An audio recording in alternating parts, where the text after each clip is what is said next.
Welcome to our deep dive, into mindfulness and how it can help with stress reduction. Seems like everyone's so busy these days, with information overload and all that, and stress is something we all experience. But did you know that just paying attention to your breath can actually change your stress hormone levels? We'll be looking at some insights from mindful.org and the American Psychological Association today. It's really interesting to see how much research is coming out, about how powerful mindfulness can be. It's really becoming more than just this trendy wellness thing.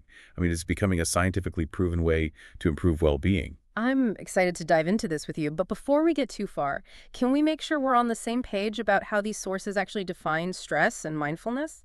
Yeah, so mindful.org says that stress is your body's natural fight or flight response to anything that feels like a threat. Mm. And what's interesting is that threat doesn't have to be like a real physical danger. Like it could be a work deadline or traffic or even just a thought that, triggers stress hormones. So you're saying our bodies react the same way to like a snarling dog as they do to a to-do list that's out of control. Exactly. It's a primal response. It's hardwired into us. But the problem is that these days we're constantly bombarded with all these potential threats, even if they're not like really life-threatening. Mm. And that's where mindfulness comes in. Okay, so how does mindfulness help us, with that constant fight or flight feeling? Both sources emphasize that mindfulness is the ability to shift from that reactive doing mode to a calmer being mode. It's about focusing on the present moment, accepting your thoughts and feelings without judging them. But that sounds a lot easier said than done. I mean, how do you just switch off those stress responses when you're really feeling overwhelmed? That's where mindfulness training can really help. Programs like MBSR, which is mindfulness-based stress reduction, they teach specific techniques to cultivate, that present moment awareness. And studies have shown that MBSR can actually lead to measurable decreases in those stress hormones like cortisol. So you're saying it's not just about feeling calmer, it's about like actually changing what's happening inside our bodies. Exactly. In fact, mindful.org highlights this study where practicing a body scan meditation for just 20 minutes a day led to lower cortisol levels than just listening to an audiobook. That's amazing. It really shows you how much of a real impact mindfulness can have. So what are some of these techniques that anyone can use to, start being more mindful in their lives? Breathing exercises are a great place to start. They're simple, but they're so powerful. Like one popular technique is the 4-7-8 breath. You inhale for a count of 4, hold for 7, and exhale for 8. I've heard of that one, but wouldn't it take, a lot of practice to really master something like that? Well, yeah, mindfulness is definitely a practice. It's a skill that you develop over time. But even starting with just a few minutes a day can make a difference. Like, think of it like building a muscle. The more you do it, the stronger it gets. That's a great way to think about it. I also remember reading about the STOP practice on mindful.org. Can you remind me about that one? Oh, yeah, absolutely. The STOP practice is really useful for those times when you feel that stress hitting you hard. So STOP stands for stop, take a breath, observe your thoughts and feelings, and then proceed with awareness. I love how simple that is. It seems like something you could do anytime, anywhere. Exactly. And sometimes that little pause is all you need to, shift out of that like automatic stress response. Yeah. And then you can make a more conscious choice about how you want to respond to what's happening. It's amazing how these simple techniques can have like such a big impact. But I'm curious about what's actually happening in our brains, when we practice mindfulness. Like, how does it actually reduce stress? Well, the American Psychological Association actually gives some pretty interesting insights into this. They explain that mindfulness actually seems to influence 2 different stress pathways in the brain. So by changing the structure and the activity in those pathways, mindfulness can actually have an impact on like the areas of the brain that deal with attention and emotion regulation. Wait, 2 pathways. So it's not just about feeling calmer, it's actually changing how our brains respond to stress, like at a basic level. Right. It's kind of like rewiring those like habitual stress responses. And there's research that shows that people who practice mindfulness, they're less likely to react with like negative thoughts or, those knee-jerk emotional reactions when they're stressed. That makes sense. I guess if you're more aware of your thoughts and feelings, you're less likely to just get swept away by them, right? Yeah, exactly. You're creating space between the thing that stresses you out and your reaction, which gives you more control over how you respond. And the APA also found evidence that mindfulness helps us stay focused on the present moment. And it reduces that tendency we all have to dwell on negative experiences or worry about the future. It's like mindfulness gives us a pause button, a chance to choose a better way to respond instead of just reacting automatically. Yeah, I like that. But some people might still be skeptical about all this. They might think mindfulness is just another, trendy wellness fad that'll disappear in a few years. I can see why some people might be skeptical, but there's more and more evidence showing that mindfulness is more than just a fad. I mean, it's a practice that goes way back, to ancient traditions. And now it's getting all this scientific support. Exactly. Mindful.org mentions that hundreds of universities, including, big names like the University of Massachusetts Medical School and the University of Oxford, they're all doing research on mindfulness. And their findings keep showing the real benefits of incorporating mindfulness into our lives. And it's not just about like spending hours meditating, right? You don't have to become a monk to benefit from mindfulness. Absolutely. One of the biggest misunderstandings about mindfulness is that you need like a ton of time to do it. But remember, it's really about cultivating awareness in those everyday moments. It's about those little acts of paying attention, even if it's just for a few minutes. So even small things can make a difference. That's good to know. Can you give us some examples of how we can fit mindfulness into our daily routines? Sure. Mindful.org has a bunch of simple techniques that you can try. We've already talked about breathing exercises and the SWIP practice. But they also suggest things like taking a mindful walk, really paying attention to what it feels like to eat, or even just noticing the sounds around you. Those are good ideas, stuff you can do without having to clear your whole schedule. It's more about changing your mindset and paying attention to the present moment no matter what you're doing. Exactly. And those little moments can really add up over time. Like we said, it's like building a muscle. The more you practice, the stronger it gets and the easier it is to, access those benefits. I love that analogy. It makes mindfulness seem a lot more doable. So it's not about being perfect. It's about making it part of your life in a way that works for you. But what about when we're dealing with more than just everyday stress? Can mindfulness help with things like anxiety or depression or even chronic pain? There's more and more research suggesting that it can.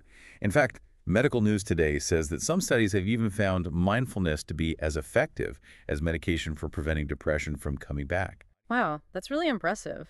It sounds like mindfulness could be really helpful in a lot of situations. Yeah, it seems that way. And the encouraging thing is that anyone can learn it. It's not about having some kind of special talent or being predisposed to it. So if you're feeling stressed, anxious, or just overwhelmed, mindfulness could be a great way to find more peace and balance in your life. Exactly. And one of the things I find most interesting about mindfulness is that it has the potential to not just reduce stress, but to actually change our relationship with it. Change our relationship with stress. What do you mean by that? Well, instead of seeing stress as something to avoid or fight against, mindfulness encourages us to approach it with curiosity and acceptance, to see it as a chance to grow and learn. That's a really interesting way to look at it, like going from thinking stress is the enemy to stress as a teacher. Exactly. And by changing how we relate to stress, we can actually reduce how much it negatively affects our lives. It's about learning to ride the waves of stress instead of letting them drown us. I love that analogy. So it's not about getting rid of stress completely, it's about learning how to deal with it better. Precisely. And mindfulness gives us the tools to do just that. Well, this has been a really insightful conversation so far. But before we move on, I'd love to hear from you, our listener. What are some of the things that stress you out? And what do you do to cope with stress? Share your thoughts and experiences in the comments below. We'll be back soon with part 3 of our deep dive into mindfulness and stress reduction. We'll talk about some more benefits of mindfulness, and we'll discuss how you can find resources and support. Welcome back to the last part of our deep dive into mindfulness and stress reduction. It's been really interesting so far, exploring how mindfulness can help us manage stress by rewiring our brains. But you mentioned earlier that there are benefits beyond just reducing stress. I'd love to hear more about that. Oh yeah, definitely. While stress reduction is a big benefit, it's really just the beginning. Mindfulness can actually have a positive impact on lots of different parts of our lives. Like medical news today talks about how mindfulness can help with chronic pain. It's not about making the pain go away. It's about changing how we relate to it. Okay, but how does that work? How can mindfulness change how we experience pain? Well, think about it this way. When we're in pain, we often add an extra layer of suffering on top of the physical sensation. We get caught up in thoughts like, this is terrible, or it's never going to end, or why me? Mindfulness helps us break free from that cycle of suffering by bringing a gentle awareness to the present moment. So instead of getting carried away by those thoughts and emotions, we can just observe the pain without judging it. Exactly. It's not about pretending the pain isn't there. It's about acknowledging it without letting it take over. And the interesting thing is that, by just observing those sensations with curiosity and acceptance, we can often make the suffering less intense. Wow, that's pretty amazing. It's like mindfulness gives us a whole new perspective on pain, so we can experience it without all that extra mental and emotional distress. You got it. It gives us the power to be present with the pain, without getting lost in the story we create around it. And that change in perspective can be really freeing. It reminds us that we're not controlled by our pain. We have the ability to choose how we respond to it. This is all so interesting. I'm also curious about the connection between mindfulness and sleep. I've definitely had trouble sleeping because of stress in the past. Can mindfulness help with that? It definitely can. Mindful.org says that mindfulness can help break that cycle of stress and insomnia by helping you relax and calm your mind before bed. It's about making space for restful sleep, by letting go of the worries and anxieties from the day. Do you have any tips for how to include mindfulness in a bedtime routine? I know you mentioned some breathing techniques earlier, but are there other practices that might be especially helpful for sleep? Doing a body scan meditation while you're lying in bed can be really effective. It's a gentle way to bring awareness to your body, noticing any tension or discomfort and letting yourself relax. You can also just focus on your breath, counting each inhale and exhale. The important thing is to choose a practice that feels soothing and helps you unwind. That makes sense. I can see how that would help quiet the mind and get you ready for sleep. And if you find your mind racing while you're trying to fall asleep, don't be hard on yourself. It's totally normal for thoughts to come up. Just acknowledge them without getting caught up in them. And gently bring your attention back to your breath or your body. So it's that same idea of non-judgmental awareness that we've been talking about. It's amazing how that one concept can apply to so many different areas of our lives. It really is a powerful tool that you can use in many ways. And the great thing about mindfulness is that it's always there for us, no matter where we are or what we're doing. It's about bringing that awareness to every moment, waking up to how rich our lives are, even in our busy and sometimes chaotic world. As we wrap up this deep dive, I'm really struck by how much mindfulness has to offer. It's not a quick fix, but it's a way to reduce stress, regulate our emotions better, improve our physical health, and even connect more deeply with ourselves and the world around us. That's a great way to put it. It's a journey of self-discovery and a commitment to living with more presence, awareness, and compassion. If you're interested in exploring mindfulness more, remember there are resources out there to help you. We talked about mindfulness classes and apps, but you can also talk to a therapist or a healthcare professional who can guide you. And one last thought. I encourage you to ask yourself this. What if instead of fighting against stress, you could change your relationship with it? Mindfulness gives us that opportunity. It helps us respond to life's challenges with more wisdom, compassion, and resilience. It's about learning to ride the waves of stress instead of letting them pull us under. Thank you for joining us on this deep dive into mindfulness. We hope you've learned some valuable things and feel inspired to bring more presence and peace into your life. Happy diving, everyone.